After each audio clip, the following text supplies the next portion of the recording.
what is inherent in the situation that is crying out for redemption that can only come through Christ. And I think it's that passion. It's like we're young and we're not completely jaded by the world yet, and we think our lives matter and we want to change the world. Protests have erupted all over college campuses across the country. People who are fighting for the end of the Israel-Hamas war. And of course, if you've been paying attention, there have been counter protests, and some of those have gotten ugly. And a lot of the protesters, honestly don't even know why they're out there. You interview them and they can't really answer any questions.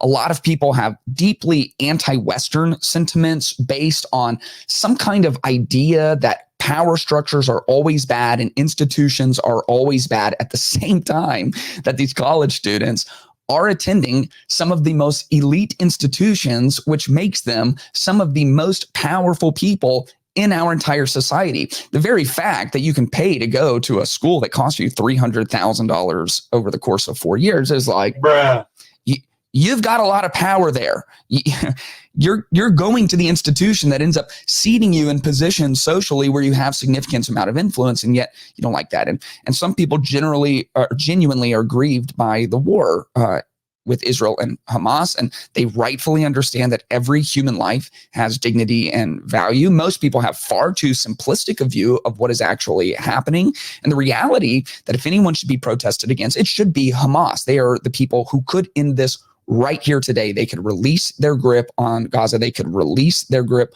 on the hostages that are being held, if the hostages are still alive. And this has been happening, spiraling out of control. Police are now getting involved. Let's look at some of the scenes across the country. Tonight, new crackdowns on pro-Palestinian demonstrators on college campuses across the country. 69 arrested over an unauthorized encampment at Arizona State University early this morning, according to a university spokesperson. At the University of Indiana in Bloomington this afternoon. So that's enough to get kind of an idea of what is going on over there. Now, semantics matter in this particular argument. Does free Palestine mean a two-state solution where Gaza gets some kind of neutral government that isn't going to have explicitly in its charter the eradication of all Jewish people? Maybe. Does free Palestine mean that all of the land belongs to Palestine and Israel should be overthrown? For some people, it does. Does from the river to the sea mean that everyone lives at peace with each other? Or does it mean what it means when Hamas chants it, and it means the eradication of Israel and all Israelites? Every person may think it means something different, but this has caused all kinds of controversy. Many people believe that this is being funded by outside sources, outside agitators. We certainly have seen that before. We definitely saw it in 2020. And once again, huge protest all over the place during an election year. The question behind the question for me is, what is the actual passion behind these protests? Most of these young students who are brought up and just are willing to ask a few questions from an interviewer, they display their ignorance almost immediately. They don't know exactly what they're frustrated about. They don't know what river or what sea they're talking about in their chant. They don't know any of the history. They don't really understand warfare at any kind of historical level. And so they're just passionate and they're looking for something, and a mob is doing something, and everyone feels vindicated in their expression of protest and passion, and it feels like you're a part of something and like it really, really matters. And at the end of the day, what most of these students are people with very little life experience, who have been very coddled throughout their lives, haven't faced a whole lot of hardship, and it shows. And so in a very real sense, they're kind of cosplaying the revolution, like where you show up to Comic-Con and you're not really Thanos, but boy, do you look like him. Wow. You have a purple face and like a crazy chin and a big gauntlet, and you look a lot like Thanos, but you're not Thanos. You're just cosplaying. Or like LARPers, live action role players who they go out and they dress themselves as knights in shining armor, and they have their I mean, their gear is on point.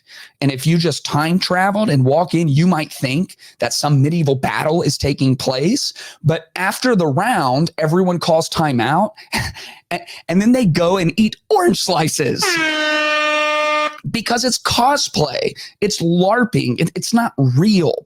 And this was demonstrated in full force by a video that went viral after Columbia students took over one of the university's buildings. They called a press conference, which, number one, stop giving people press conferences, right? You're not Michael Jordan. You're not Joe Biden. You're not the press secretary. You're just a student. So whatever, anything to make a story. It did go viral. So she got to have a press conference and things did not go well for her. It's up to them to commit to not threatening us with food insecurity, evictions, and soldiers and militarized police. That would be a great first step. Why should the university be obligated to provide food to people who've taken over a building? Well, first of all, we're saying that they're obligated to provide food to students who pay for a meal plan here. But you mentioned that there was a request that food and water be brought in, unless I misunderstood. To allow it to be brought in. I mean, well, I guess it's ultimately a question of what kind of community and obligation Columbia feels it has to its students. Do you want students to die of dehydration and starvation or get severely ill, even if they disagree with you? If the answer is no, then you should allow basic, I mean, it's crazy to say because we're on an Ivy League campus, but this is like basic humanitarian aid we're asking for. Like, could people please have a glass of water? But they did put themselves in that very deliberately in that situation and in that position. So it seems like you're sort of saying, we want to be revolutionaries. We want to take over this building.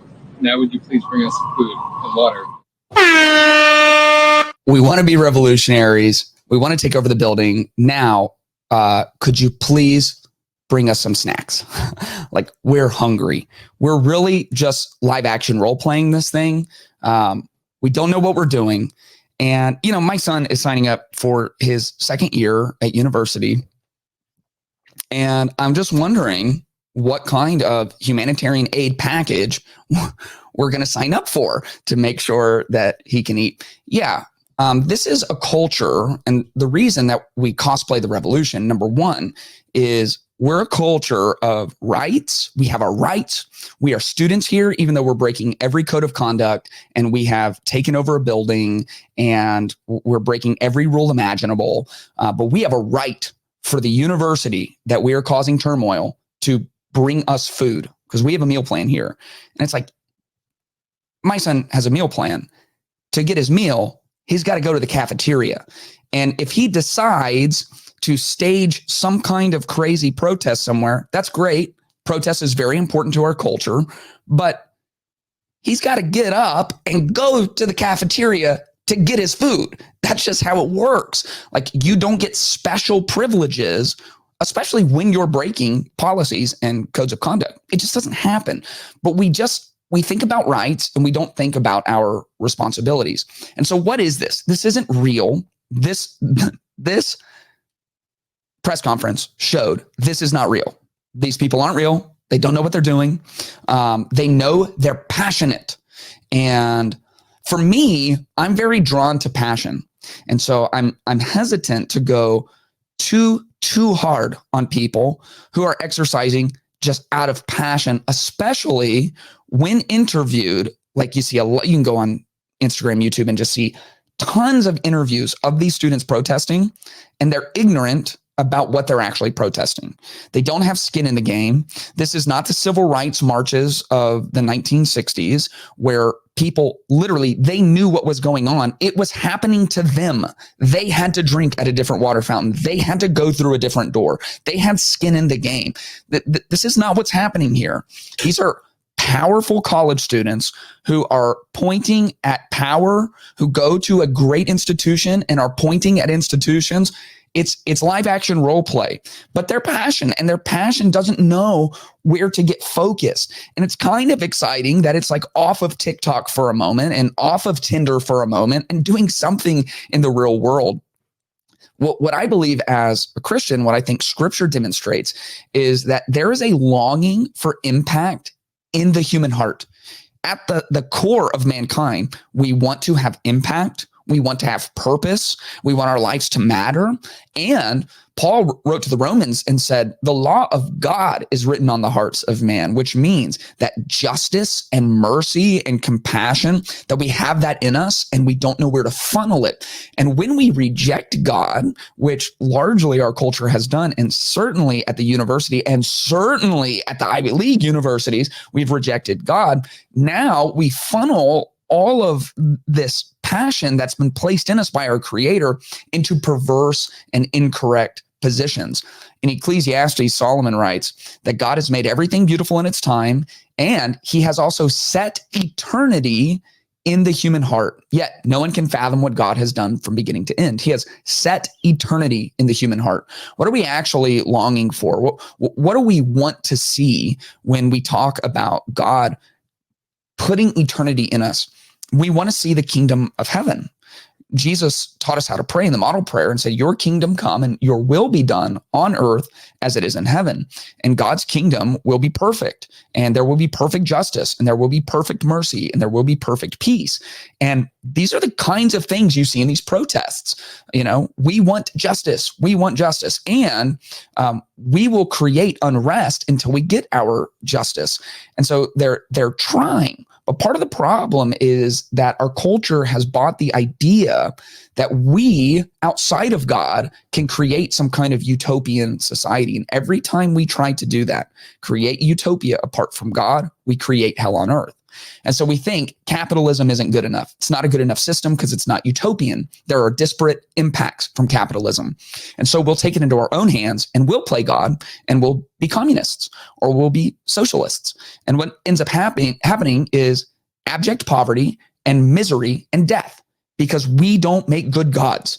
We think, a republic democracy is not perfect and it creates disparate impact and it has a lot of problems, and it does. And so we will create some kind of utopia.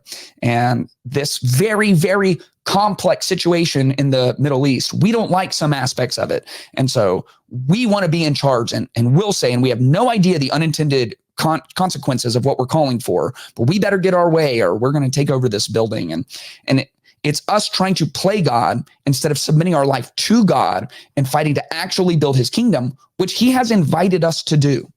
He has invited us to take all that passion, our longing for impact, our longing for justice and mercy, and to join with him in actually executing that over time. Someone who figured that out was the Apostle Paul. The Apostle Paul wrote to the Galatians and said, "For you've heard about my former way of life in Judaism. I intensely persecuted God's church and tried to destroy it. I advanced in Judaism beyond many contemporaries among my people because I was extremely zealous for the traditions of my ancestors. But when God, who from my mother's womb set me apart and called me by his grace, was pleased to reveal his son in me so that I could preach him among the Gentiles, I did not immediately consult with anyone." He goes on to talk about his path to becoming an apostle of Christ. In other words, I was zealously persecuting, imprisoning, bankrupting the people of Christ. And then my heart got set on the correct pursuit. And now I'm giving my life in order to build up Christ's kingdom. And that is what conversion looks like. And so, yes, you can be frustrated. The press conference where it's like, we're revolutionaries, bring us our snacks. We're revolutionaries. Bring us our orange slices. It's funny. It is funny.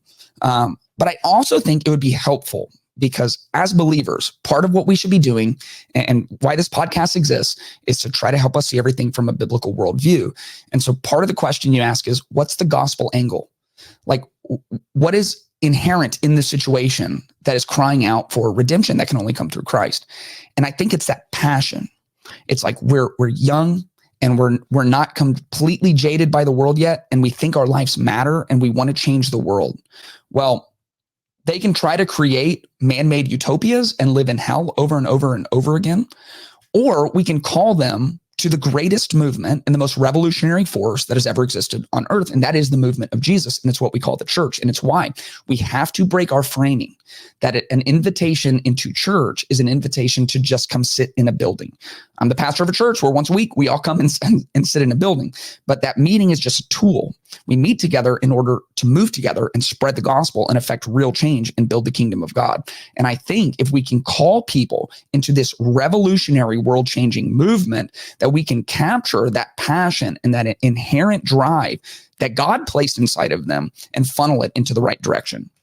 If you enjoyed this video, make sure you are subscribed so you can stay up to date with all new content. And if you want early access, exclusive content, and monthly live Q&As, make sure to check out patreon.com/ClaytonTine.